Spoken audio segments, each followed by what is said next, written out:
ধর্ষকদের দ্রুত শাস্তির জন্য আনা হবে বিল। মঙ্গলবার বিধানসভায় পেশ হবে বিল, এই কথা ঘোষণা করলেন মমতা বন্দ্যোপাধ্যায়।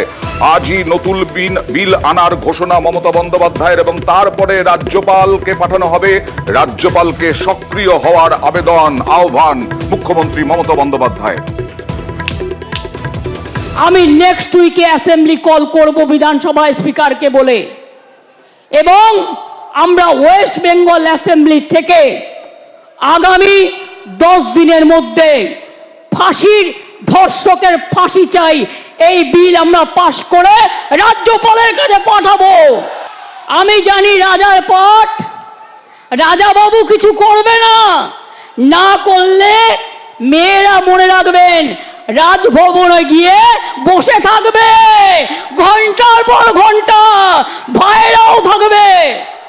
এই বিল সই করতে হবে, রাজ্যপালের কাছে রাষ্ট্রপতির কাছে পাঠিয়ে দিয়ে দায়িত্ব সারলে হবে না।